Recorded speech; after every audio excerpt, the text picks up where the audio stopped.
देखिए next question में हमारे पास जाइलिन का स्ट्रक्चर दिया हुआ है और हमको बताना है ये तीनों जाइलिन के स्ट्रक्चर में से सब जाइलिन के स्ट्रक्चरल आइसोमर्स है। ये पहला स्ट्रक्चरल आइसोमर, ये दूसरा स्ट्रक्चरल आइसोमर और तीसरा स्ट्रक्चरल आइसोमर। तो इन तीनों आइसोमर में से हमको बताना है कि कौन सा आइसोमर सबसे ज़्यादा थर्मोडायनामिकली स्टेबल है। ये तीनों कंपाउंड जाइलिन के आइसोमर्स हैं। ये जाइलिन का पैरा आइसोमर, ये जाइलिन का मेटा आइसोमर, ये जाइलिन का ऑर्थो आइसोमर। तो पैरा आइसोमर, मेटा आइसोमर और ऑर्थो आइसोमर में से हमको ये पता करना है कि कौन सा आइसोमर ज़्यादा थर्मोडायनामिकली स्टेबल। अब समझिए, वही आइसोमर ज़्यादा थर्मोडायनामिकली स्टेबल होगा जिसमें रेजोनेंस के कारण से जो चार्जेस बन रहे होंगे वो सब चार्जेस स्टेबल होंगे।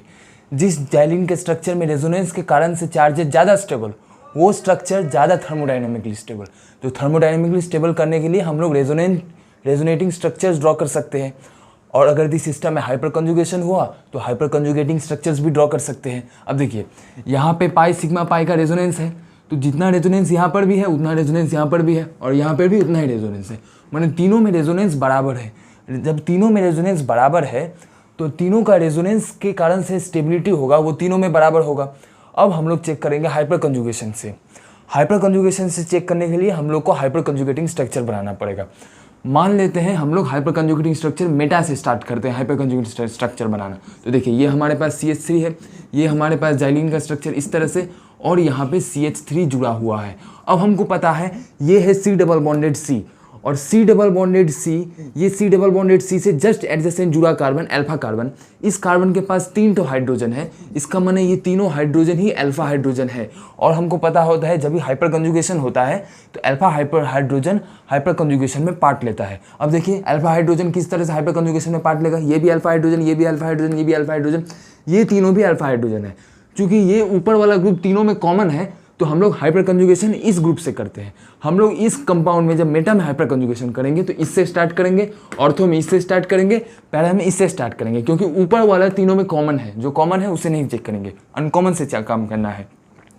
तो हम लोग मेटा आइसोमर में यहाँ से स्टार्ट किए। अब देखिए, हमको हाइपर कंजुगेशन पता होता है, हाइपर कंजुगेशन पाई सिग्मा सिग्मा होता है, और सिग्मा जब अल्फा हाइड्रोजन होगा तभी। तो हाइपर कंजुगेशन के लिए अब देखिए कैसे हाइपर कंजुगेटिंग स्ट्रक्चर बनेगा।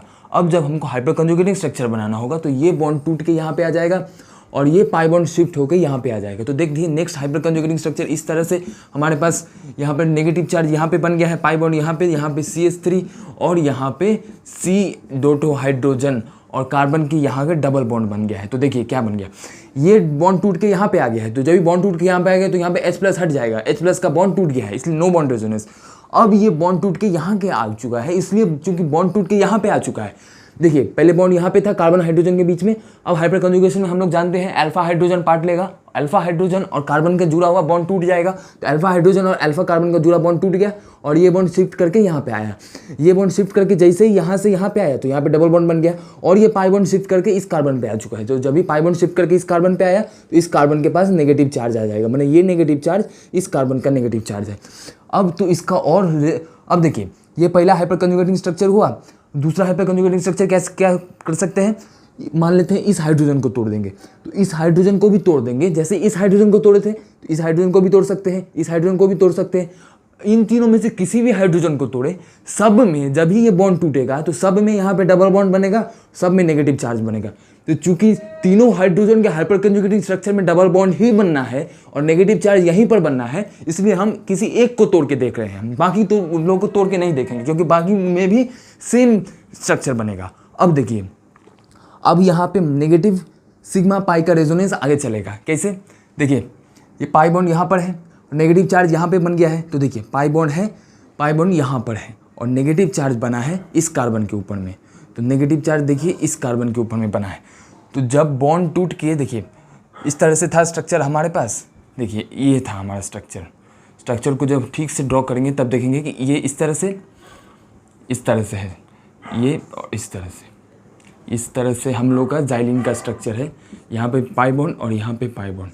तो जब हाइपर कंजुगेशन हुआ तो ये बॉन्ड टूट के यहाँ पे आया और ये पाई बॉन्ड टूट के इस कार्बन के ऊपर में आ गया है। तो इस कार्बन के ऊपर में आ गया है और ये पाई बॉन्ड टूट के जब भी यहाँ पे डबल बॉन्ड बना और इस कार्बन के ऊपर में आ गया है बॉन्ड, तो देखिए 1 2 3 4 5 6 कार्बन का रिंग है यहाँ पे इस तरह से। तो मैंने यहाँ पे इस तरह से है, एक सेकेंड देख लीजिए,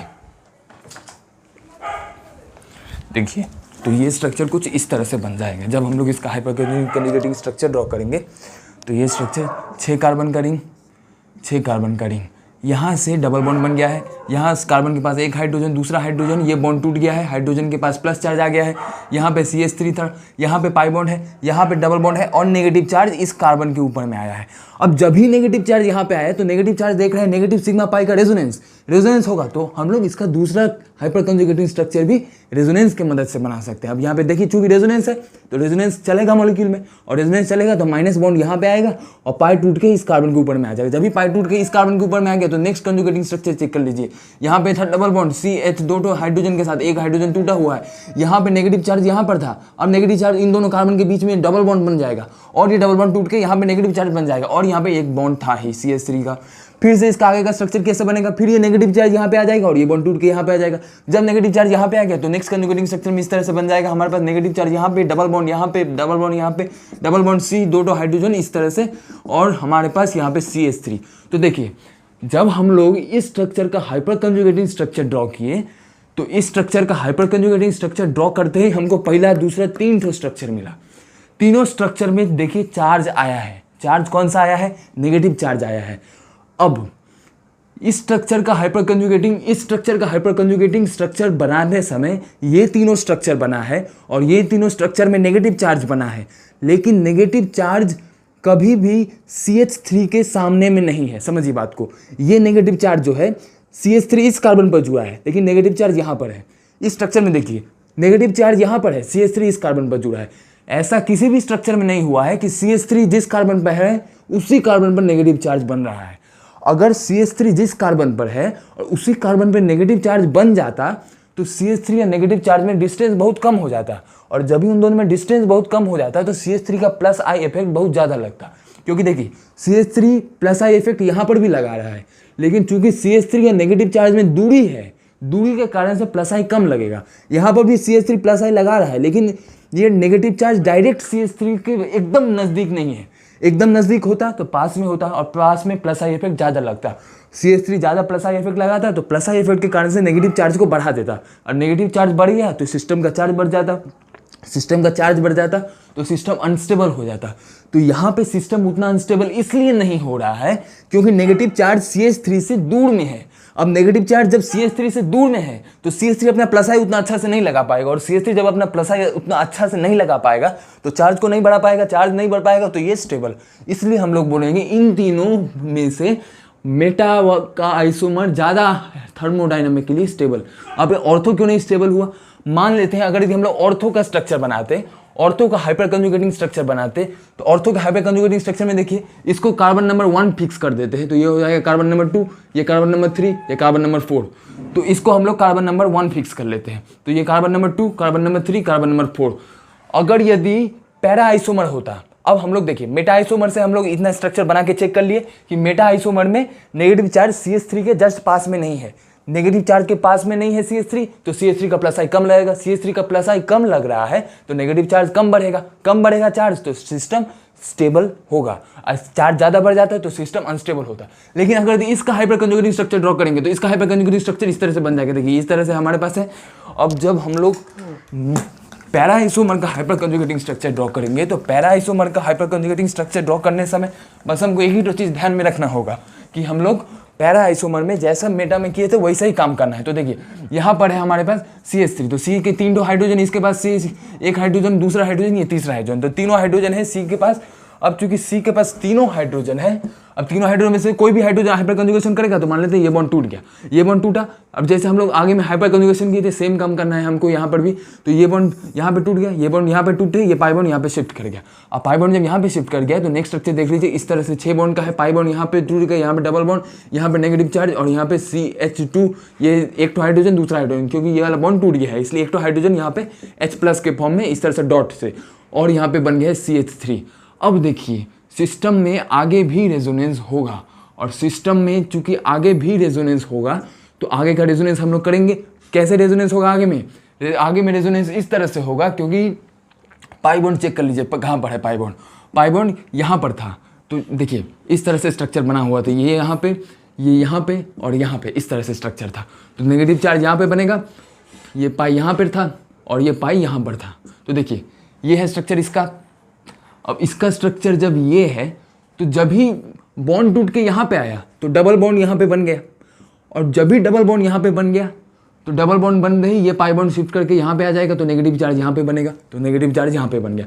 अब नेगेटिव चार्ज सिग्मा पाई में रेजोनेंस है, नेगेटिव सिग्मा पाई में रेजोनेंस होगा तो नेगेटिव यहाँ पे टूटेगा और पाई टूट के यहाँ पे आएगा। अब जब भी ये पाई टूट के यहाँ पे आया तो नेगेटिव चार्ज यहाँ पे बन जाएगा, और जब भी नेगेटिव चार्ज यहाँ पे बना तो CH3 के जस्ट सामने में नेगेटिव चार्ज।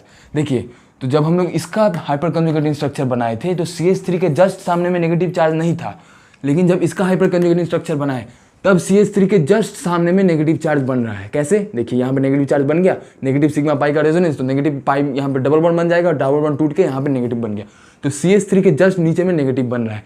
CH3 के जस्ट नीचे नेगेटिव बनेगा तो चार्ज बढ़ जाएगा। क्यों? क्योंकि CH3 का प्लस है बहुत ज़्यादा लगेगा, इसलिए कि CH3 नेगेटिव चार्ज के पास आ गया है। अब CH3 नेगेटिव चार्ज के पास आ गया तो नेगेटिव चार्ज बढ़ जाएगा, नेगेटिव चार्ज बढ़ जाएगा तो स्टेबिलिटी घट जाएगा।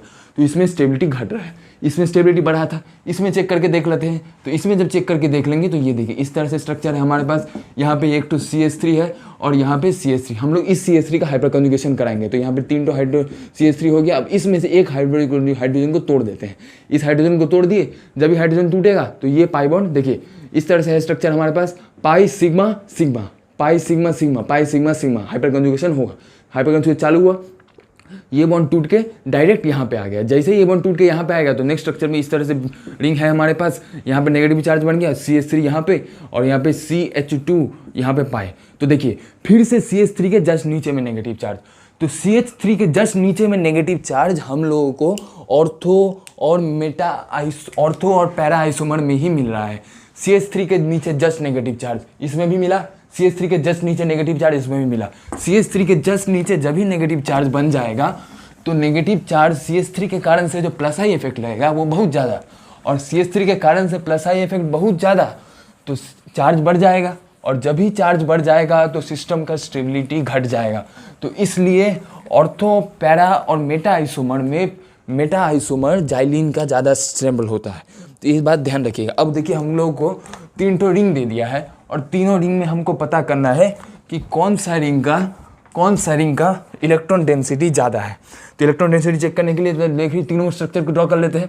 तो ये देखिए पहला स्ट्रक्चर दिया है बेंजीन के रिंग के फॉर्म में, यहाँ पे ऑक्सीजन को जोड़ दिया गया है, इस तरह से बेंजीन का रिंग इस तरह से दे दिया है। तो ये पहला स्ट्रक्चर।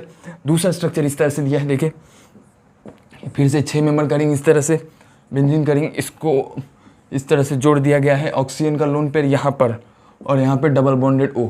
तीसरा स्ट्रक्चर यहाँ पे फिर से सेम बेंजीन के रिंग के टाइप का स्ट्रक्चर दे दिया है, यहाँ पे इसको ऑक्सीजन के साथ जोड़ दिया गया है, यहाँ पे डबल बॉन्डेड O दे दिया गया है।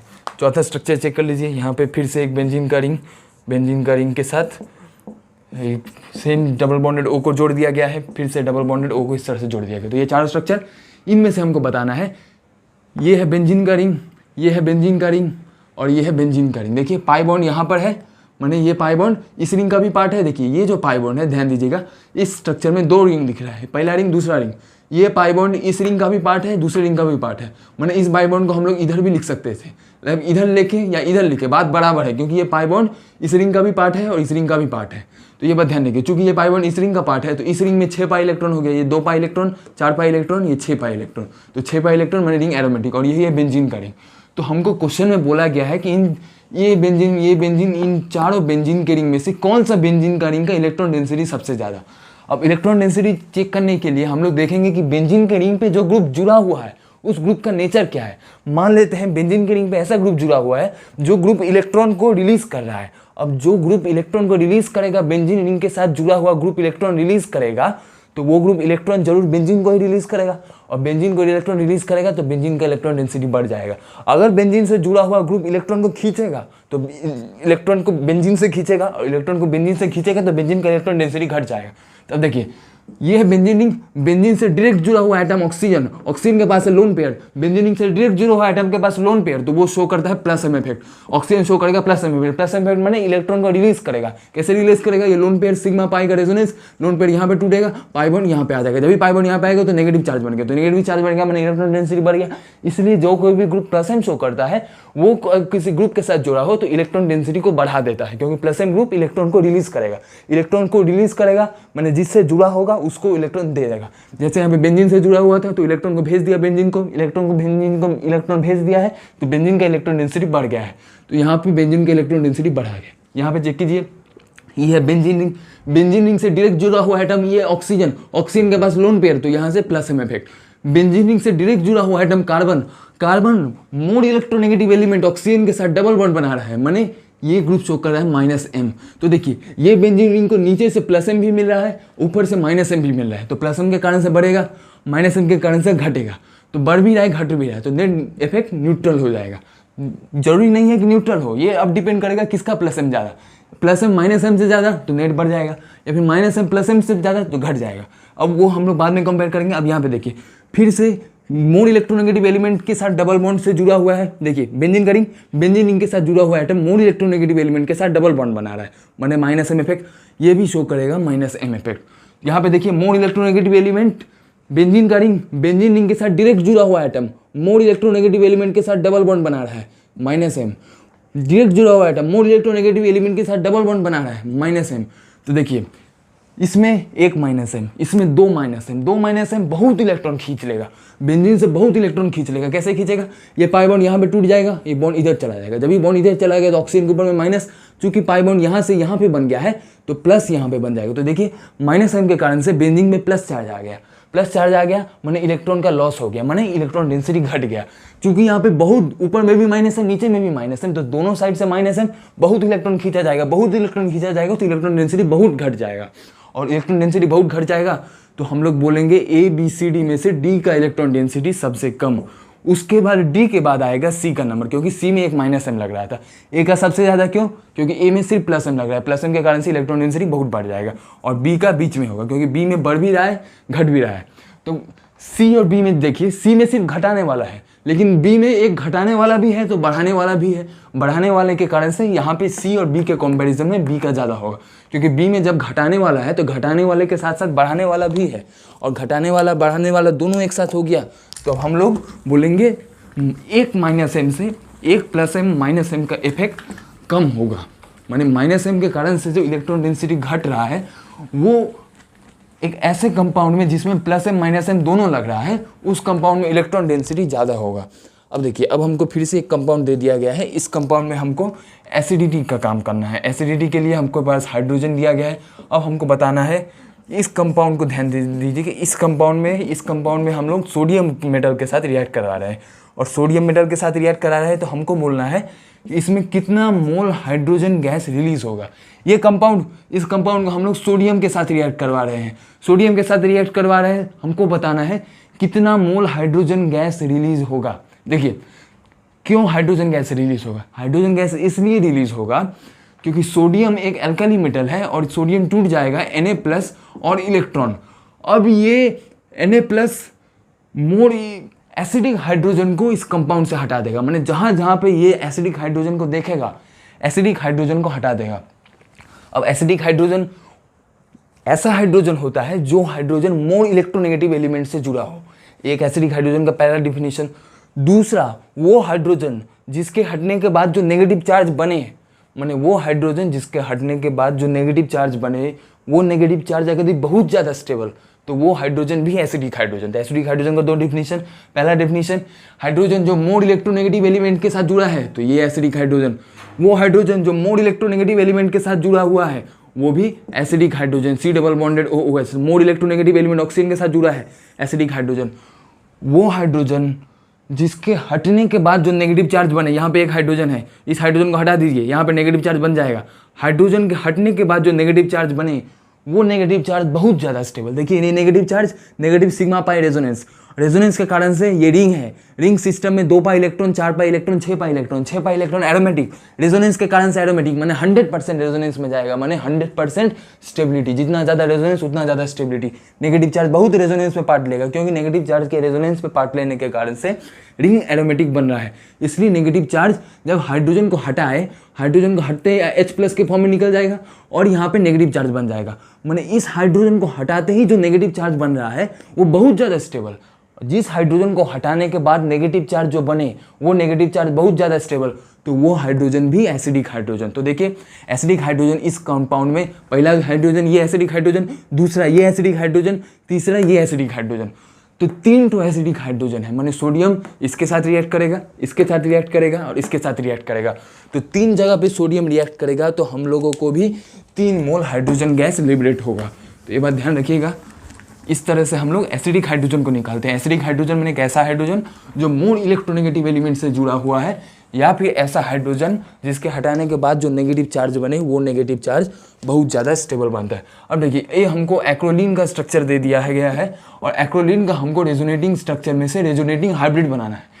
तो ये है एक्रोलीन, एक्रोलीन का रेजोनेंस हाइब्रिड का स्ट्रक्चर बनाना है। तो रेजोनेंस हाइब्रिड का स्ट्रक्चर मैंने पहले रेजोनेटिंग स्ट्रक्चर बनाएंगे, और रेजोनेटिंग स्ट्रक्चर बनाने के बाद जितना भी रेजोनेटिंग स्ट्रक्चर है सब स्ट्रक्चर को एक दूसरे के ऊपर सुपर इम्पोज कर देंगे।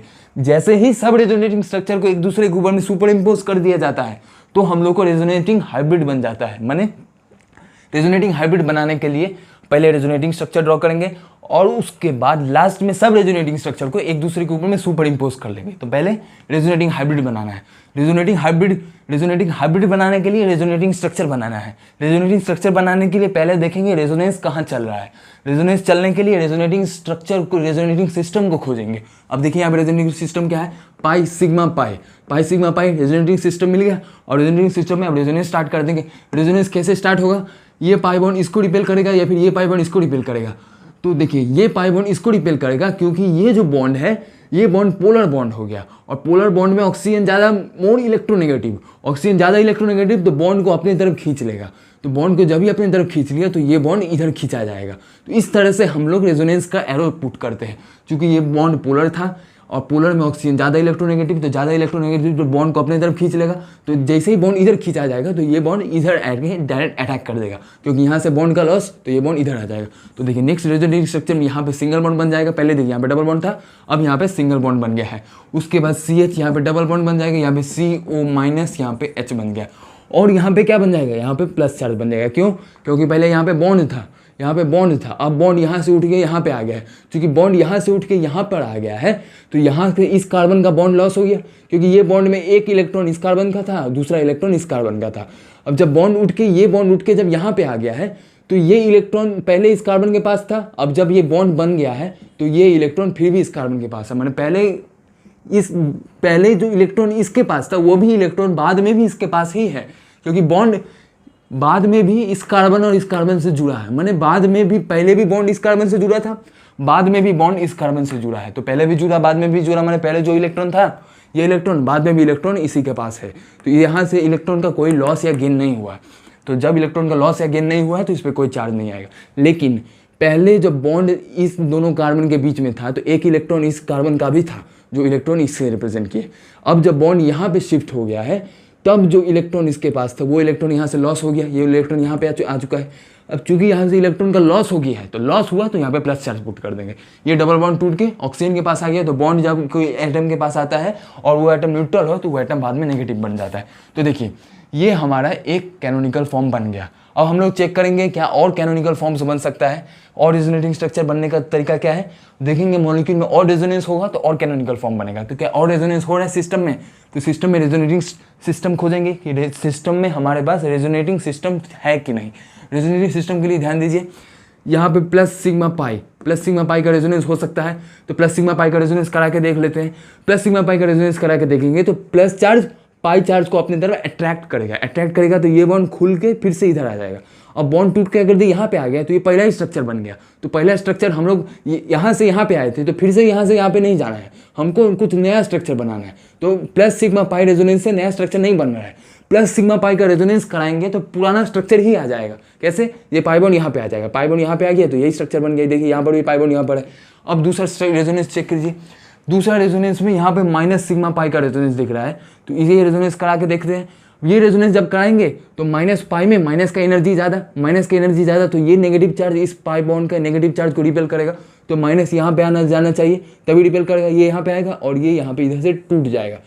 लेकिन जब ये यहाँ से यहाँ पे आ जाएगा तो बॉन्ड यहाँ पे बन जाएगा और बॉन्ड यहाँ पे बन जाएगा, तो देखिए फिर से पहला स्ट्रक्चर रिपीट हो जाएगा। माने अब जो हम लोग को स्ट्रक्चर बना है उसमें अब जिस किसी भी साइड से रेजोनेंस कर रहे हैं, चाहे प्लस सिग्मा पाई का रेजोनेंस कर रहे हैं या फिर नेगेटिव सिग्मा पाई का रेजोनेंस कर रहे हैं, तो किसी भी साइड से रेजोनेंस करने के कारण से हम लोगों को पहला स्ट्रक्चर ही मिल रहा है, माने नया स्ट्रक्चर और नहीं मिल रहा है। माने एक जो स्ट्रक्चर ये बना, उसके बाद जो ये स्ट्रक्चर नया स्ट्रक्चर बना है, एक रेजोनेटिंग स्ट्रक्चर, इसके बाद और कोई भी स्ट्रक्चर नहीं बन रहा है। अब इसके बाद और कोई भी स्ट्रक्चर नहीं बन रहा है, इसका मतलब इसमें और रेजोनेटिंग फॉर्म नहीं बनेगा। अब हमको रेजोनेटिंग हाइब्रिड इसको और इसको सुपर इम्पोज करके बनाना है। तो सुपर इम्पोज करने के लिए सीधा हम लोग जो भी कार्बन एटम्स है और सिंगल बॉन्ड और हाइड्रोजन एटम को लिख दीजिए। अभी हम लोग सिर्फ कार्बन एटम, सिंगल बॉन्ड और हाइड्रोजन को लिखेंगे। अभी हम लोग कभी भी ध्यान दे दिए, अब हम लोग सीधा क्या करना है, कार्बन एटम, सिंगल बॉन्ड और हाइड्रोजन को लिखिए। तो यहाँ पे देखिए carbon atom, hydrogen, single bond को लिख दिए हैं। अब देखिए इस कार्बन से स्टार्ट करेंगे, इस हाइड्रोजन तक पहुँचेंगे, इस कार्बन से स्टार्ट करेंगे, इस कार्बन तक पहुँचना है। देखिए यहाँ पे कार्बन के पास कोई भी चार्ज नहीं है, यहाँ पे कार्बन के पास प्लस चार्ज है, माने एक बार चार्ज जीरो और एक बार चार्ज प्लस। तो हम लोग ना ही यहाँ पे प्लस दे सकते हैं ना ही छोड़ सकते हैं, तो हमें यहाँ पे पार्शियल प्लस देना पड़ेगा। तो जब भी एक बार चार्ज जीरो रहता है और एक बार प्लस रहेगा तो पार्शियल प्लस देना है। यहाँ इस कार्बन के बीच में पहले डबल बॉन्ड था, अभी सिंगल बॉन्ड है, तो एक बार डबल बॉन्ड तो एक बार सिंगल बॉन्ड, माने रेजोनेटिंग हाइब्रिड में जब डबल बॉन्ड सिंगल बॉन्ड को सुपर इम्पोज करेंगे तो पार्शियल डबल बॉन्ड इस तरह से बन जाएगा। एक बार सिंगल बॉन्ड यहाँ पे, एक बार double bond, single bond double bond को सुपर इम्पोज कीजिए तो पार्शियल डबल बॉन्ड बन जाएगा। एक बार कार्बन ऑक्सीजन के बीच में डबल बॉन्ड, एक बार कार्बन ऑक्सीजन के बीच में सिंगल बॉन्ड, तो यहाँ पे पार्शियल डबल बॉन्ड बन जाएगा। अब देखिए तो यहाँ कार्बन से स्टार्ट किए तो इस कार्बन तक आए, एक बार ऑक्सीजन के पास कोई भी चार्ज नहीं, एक बार ऑक्सीजन के पास नेगेटिव चार्ज, तो एक बार कोई भी चार्ज नहीं, जीरो चार्ज, एक बार नेगेटिव चार्ज माने माइनस चार्ज, तो जीरो माइनस को सुपर इम्पोज करेंगे तो पार्शियल माइनस बनेगा। तो ये हम लोगों का एक्रोलीन का रेजोनेटिंग हाइब्रिड बनता है। तो रेजोनेटिंग हाइब्रिड बनाने का यही तरीका होता है कि सबसे पहले एक एक कैनोनिकल फॉर्म रेजोनेटिंग स्ट्रक्चर बनाइए, उसके बाद सब रेजोनेटिंग स्ट्रक्चर को आपको सुपर इम्पोज कर देना है। जैसे ही सुपर इम्पोज करेंगे हम लोग तो हम लोग को रेजोनेटिंग हाइब्रिड बन जाएगा। एक बार ध्यान दीजिएगा, एक बार प्लस है, एक बार न्यूट्रल चार्ज, तो हम लोग को पार्शियल प्लस चार्ज देना है। एक बार नेगेटिव चार्ज है और एक बार अनचार्ज है माने न्यूट्रल है, तो हम लोगों को माइनस चार्ज, पार्शियल माइनस देना है। एक बार सिंगल बॉन्ड है, एक बार डबल बॉन्ड है, तब हम लोगों को पार्शियल प्लस देना है। अब देखिए ये है हमारा हाइड्रोजन ए और ये है हाइड्रोजन बी। अब इन दोनों हाइड्रोजन में से हमको चेक करना है, और ये hydrogen C, A B C में से एसिडिटी का ऑर्डर बताना है, कौन सा हाइड्रोजन ज़्यादा एसिडिक। एसिडिटी के लिए क्या करते हैं, हाइड्रोजन को हटा देते हैं, हाइड्रोजन को हटते ही यहाँ पे नेगेटिव चार्ज बन जाएगा, हाइड्रोजन को हटते ही नेगेटिव चार्ज बन जाएगा, हाइड्रोजन के हटते ही नेगेटिव चार्ज बन जाएगा, H प्लस के फॉर्म में निकलेगा, नेगेटिव चार्ज बनेगा। अब नेगेटिव चार्ज का स्टेबिलिटी चेक कीजिए, तो ये negative charge sigma pi resonance में पार्ट लेगा, ये नेगेटिव सिग्मा पाई रेजोनेंस में पार्ट लेगा, माने ये नेगेटिव चार्ज स्टेबल बन रहा है। हाइड्रोजन के हटाने के बाद जो नेगेटिव चार्ज जो बने, जो जितना ज़्यादा स्टेबल, हाइड्रोजन का हटाने के बाद नेगेटिव जितना ज़्यादा स्टेबल, वो हाइड्रोजन उतना ज़्यादा एसिडिक। तो ये नेगेटिव चार्ज को रेजोनेंस स्टेबलाइजेशन मिल रहा है, इस नेगेटिव चार्ज को रेजोनेंस स्टेबलाइजेशन मिल रहा है, लेकिन इस नेगेटिव चार्ज को कोई भी रेजोनेंस स्टेबलाइजेशन नहीं मिल रहा है। तो हम लोग को ये पता लगा कि ए और सी हाइड्रोजन का एसिडिटी बी से ज़्यादा होगा, माने बी का एसिडिटी सबसे कम। क्यों कम? क्योंकि इस नेगेटिव चार्ज को कोई भी रेजोनेंस नहीं मिल रहा है। रेजोनेंस मिलता तो स्टेबिलिटी हो जाता, और स्टेबल हो जाता तो ये भी एसिडिक हो जाता। जैसे यहाँ पे नेगेटिव सिग्मा पाई का रेजोनेंस, नेगेटिव सिग्मा पाई का रेजोनेंस, तो इन दोनों को स्टेबिलिटी मिल रहा है रेजोनेंस की मदद से, लेकिन इसको स्टेबिलिटी नहीं मिल रहा है। अब हमको देखना है कि अब तो पहले हम लोग ये पता लग गया कि बी का एसिडिटी सबसे कम होगा, अब ए सी में देखना है किसका एसिडिटी ज़्यादा। अब ये चेक करने के लिए देखिए रेजोनेंस से तो नहीं पता लग रहा है, क्योंकि यहाँ पर भी जितना रेजोनेंस होगा वहाँ पर भी उतना ही रेजोनेंस होगा। अब जब रेजोनेंस से नहीं पता रहेगा तो अब हम लोग हाइपर कंजुगेशन पे जाएंगे। हाइपर कंजुगेशन सिस्टम में नहीं हो रहा है। अब हाइपर कंजुगेशन होने के लिए, हाइपर कंजुगेशन कब होता है? जब सिस्टम में अल्फा कार्बन हो। अल्फा कार्बन कौन सा? सी डबल बॉन्डेड सी से डायरेक्ट जुड़ा हुआ कार्बन को बोलते हैं अल्फा कार्बन। तो यहाँ पे सी डबल बॉन्डेड सी, इससे डायरेक्ट जुड़ा हुआ ऑक्सीजन, यहाँ पे कार्बन है, यहाँ पे कोई भी हाइड्रोजन नहीं है क्योंकि 4 बॉन्ड पहले से बन गया है, यहाँ पे कार्बन है। तो इस कार्बन के पास एक हाइड्रोजन है जो कि अल्फा हाइड्रोजन है, तो ये हाइपर कंजुगेशन में पार्ट ले सकता है। इस कार्बन के पास तो देखिए एक ही हाइड्रोजन है जो हाइपर कंजुगेशन में पार्ट लेगा, और इस हाइपर कंजुगेशन के कारण से इस चार्जेस का स्टेबिलिटी पे कोई फर्क नहीं पड़ेगा, क्योंकि हाइपर कंजुगेशन के कारण से एल्कीन का स्टेबिलिटी बढ़ता है। हाइपर कंजुगेशन के कारण से ऑक्सीजन के ऊपर में जो नेगेटिव चार्ज हो उसका स्टेबिलिटी कोई भी फैक्टर इफेक्ट ज़्यादा नहीं करता है। तो हाइपर कंजुगेशन से भी बात नहीं बनेगा। अब हम लोग आ जाते हैं इंडक्टिव इफेक्ट। इंडक्टिव इफेक्ट क्या होगा, यहाँ पे इंडक्टिव इफेक्ट लगाने वाला ग्रुप ये ग्रुप है। देखिए ये है C double bonded O। C double bonded O में ऑक्सीजन ज़्यादा इलेक्ट्रोनेगेटिव, ऑक्सीजन के पास पार्शियल माइनस चार्ज, जो ज़्यादा इलेक्ट्रोनेगेटिव उसके पास partial minus charge. Carbon less electronegative तो उसके पास पार्शियल प्लस चार्ज। जब भी कार्बन के पास प्लस चार्ज आ गया, पार्शियल प्लस चार्ज आ गया, तो कार्बन इलेक्ट्रॉन को अपनी तरफ खींचेगा। अब जब कार्बन इलेक्ट्रॉन को अपनी तरफ खींचेगा, क्योंकि उसके पास प्लस चार्ज है, प्लस चार्ज नेगेटिव चार्ज को खींचता है, तो कार्बन यहाँ पे C double bonded O group minus I effect लगा रहा है। माने ये यहाँ से माइनस I इफेक्ट लगाएगा। माइनस I इलेक्ट्रॉन को खींचता है, तो देखिए माइनस I यहाँ पर भी लगेगा, माइनस I यहाँ पर भी लगेगा। लेकिन ये ग्रुप, ये ऑक्सीजन इस माइनस I के पास में है और ये ऑक्सीजन इस माइनस I से दूर में है। तो हम लोग को पहले पता होना चाहिए कि plus minus I effect distance पे डिपेंड करता है। क्योंकि ये ऑक्सीजन इस माइनस I के पास में है और ये ऑक्सीजन दूर में है, तो इसके पास में होने के कारण से माइनस I का इफेक्ट इस ऑक्सीजन पे ज़्यादा लगेगा, और दूर में होने के कारण से माइनस I का इफेक्ट इस ऑक्सीजन पे कम लगेगा। क्योंकि यहाँ पे माइनस I का इफेक्ट ज़्यादा लग रहा है, तो माइनस I इलेक्ट्रॉन को अपने तरफ खींचेगा, इलेक्ट्रॉन को बहुत खींच लेगा, क्योंकि पास में है तो इफेक्ट ज़्यादा है, तो बहुत खींचेगा इलेक्ट्रॉन को, तो यहाँ से इलेक्ट्रॉन घट जाएगा। इलेक्ट्रॉन घट जाएगा माने चार्ज घट जाएगा, चार्ज घट जाएगा माने स्टेबिलिटी बढ़ जाएगा। लेकिन ये दूर में है तो ज़्यादा नहीं खींच पाएगा, क्योंकि minus I plus I distance बढ़ते ही घट जाता है, तो ज़्यादा नहीं खींच पाएगा, तो चार्ज ज़्यादा नहीं घटेगा। चार्ज ज़्यादा नहीं घटेगा माने चार्ज रह जाएगा, और सिस्टम पर चार्ज बहुत ज़्यादा रह जाएगा तो सिस्टम का स्टेबिलिटी घट जाएगा। इसलिए A और C में C का एसिडिटी ज़्यादा होगा, क्योंकि C ज़्यादा स्टेबल, क्योंकि पास में है, पास में होने के कारण से माइनस I बहुत इलेक्ट्रॉन को खींचेगा। जैसे ही बहुत इलेक्ट्रॉन को खींचा तो नेगेटिव चार्ज बहुत घट गया। अब नेगेटिव चार्ज जैसे ही बहुत घट गया तो चार्ज घट गया, और चार्ज घटते ही स्टेबिलिटी बढ़ जाता है। तो इस तरह से ध्यान दीजिएगा, C double bonded O group always minus I show करता है। फिनाइल ग्रुप जिसको हम लोग बेंजीन रिंग बोलते हैं, वो भी माइनस I इफेक्ट शो करते हैं। अब देखिए हमारे पास कुछ मॉलिक्यूल्स हैं, उस मॉलिक्यूल में हमको फिर से एसिडिक स्ट्रेंथ के साथ काम करना है।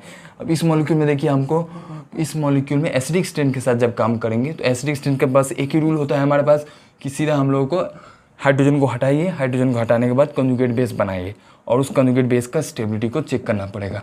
अब देखिए ये कंपाउंड दे दिया है, इसमें NMe3+ है, मतलब नाइट्रोजन, उसके साथ 3 मिथाइल को जोड़ दिया गया है और उसके प्लस है, और यहाँ पे एक हाइड्रोजन दे दिया है जिसको Ha बोल दिया गया। दूसरा स्ट्रक्चर इस तरह से बन जाएगा, और दूसरा स्ट्रक्चर में भी फिर से इस तरह से हम लोग एक बेंजीन रिंग को जोड़ देंगे, इस तरह से यहाँ पर भी एक बेंजीन रिंग को जोड़ देंगे हम लोग इस तरह से। यहाँ पे NMe3 के जगह पे जहाँ पे यहाँ पे PMe3+ को जोड़ दिया गया है, और यहाँ पे एक हाइड्रोजन दे दिया गया है। तीसरा स्ट्रक्चर फिर से इस तरह से बना लिया गया है, ये मेंबर का रिंग, यहाँ पे इस तरह से 6 मेंबर का बेंजीन रिंग जुड़ गया है, यहाँ पर भी साइड से 6 मेंबर का बेंजीन रिंग जुड़ गया है, और यहाँ पे PMe3 के बदले में यहाँ पे CMe3 को जोड़ दिया गया है, और यहाँ पे हाइड्रोजन है। अब हमको चेक करना है कौन से कंपाउंड का कौन सा हाइड्रोजन, HA, HB, HC में कौन सा हाइड्रोजन ज़्यादा है एसिडिक। एसिडिक के लिए क्या करते हैं, ये हाइड्रोजन को हटा दीजिए, हाइड्रोजन को हटते ही ये बॉन्ड टूट जाएगा, और जैसे हाइड्रोजन H+ के फॉर्म में निकल जाएगा तो यहाँ पर नेगेटिव चार्ज बन जाएगा। देखिए यहाँ पे नेगेटिव चार्ज बनेगा, इस हाइड्रोजन हट जा दीजिए, हाइड्रोजन को हटते ही नेगेटिव चार्ज इस कार्बन के ऊपर में बन रहा है। देखिए जब हाइड्रोजन इस कार्बन से जुड़ा हुआ है और इस हाइड्रोजन को जब हम लोग हटा देंगे तो हाइड्रोजन कार्बन का बॉन्ड टूटेगा, तभी तो हाइड्रोजन जाएगा, तो इस बॉन्ड को तोड़ देंगे और कार्बन के ऊपर में नेगेटिव चार्ज डाल देंगे।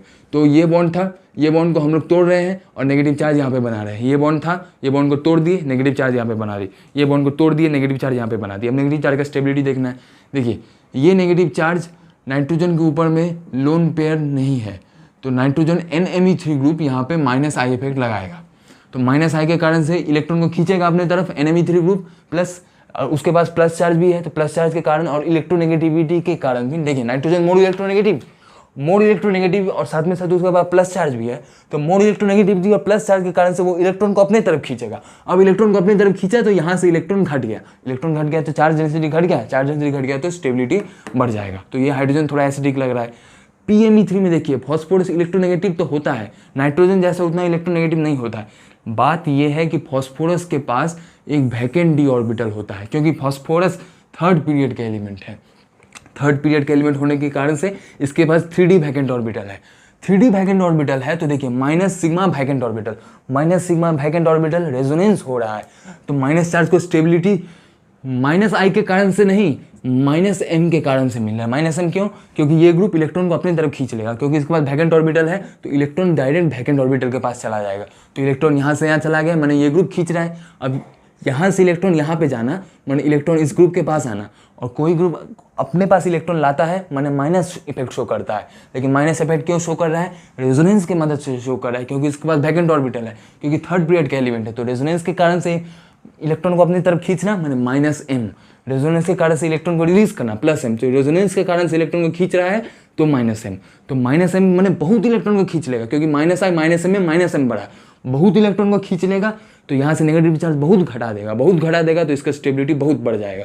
मैंने एच ए और एच बी में देख के ही बोल सकते हैं कि एच बी का एसिडिटी एच ए से बहुत ज़्यादा होगा। एच सी में चेक कीजिए, यहाँ पे नेगेटिव चार्ज है।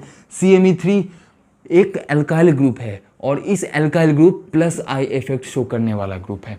ये alkyl group plus I effect show करेगा, तो प्लस आई इलेक्ट्रॉन को रिलीज करेगा, ये इलेक्ट्रॉन को नीचे रिलीज करेगा, क्योंकि ऊपर में जुड़ा है, जो ग्रुप ऊपर में जुड़ा है वो नीचे रिलीज करेगा, नीचे वाला ग्रुप ऊपर रिलीज करता है। तो सीधा बात क्या है, ये प्लस आई शो करेगा। प्लस आई माने इलेक्ट्रॉन को रिलीज करेगा, मैंने बहुत इलेक्ट्रॉन रिलीज कर रहा है।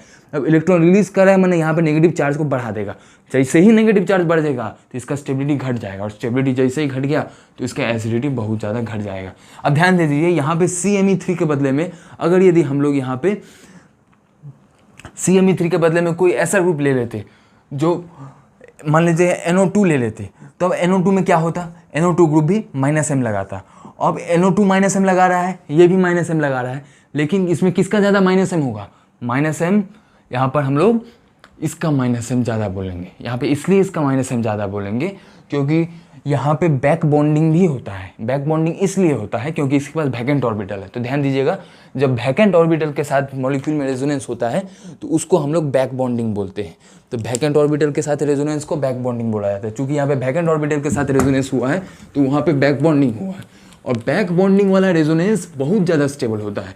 यहाँ पर भी माइनस एम लगा रहा है NO2 ग्रुप, लेकिन यहाँ पे रेजोनेंस के कारण से माइनस एम लगा रहा है, लेकिन यहाँ पे बैक बॉन्डिंग नहीं करेगा, लेकिन यहाँ पे बैक बॉन्डिंग हो रहा है। तो बैक बॉन्डिंग के कारण से रेजोनेंस नॉर्मल रेजोनेंस से ज़्यादा पावरफुल होता है, इसलिए रेजोनेंस ज़्यादा पावरफुल, तो चार्ज ज़्यादा घटाएगा, तो उसका स्टेबिलिटी ज़्यादा बढ़ जाएगा। तो इस तरह से हम लोग कुछ क्वेश्चंस इस तरह से देख सकते हैं।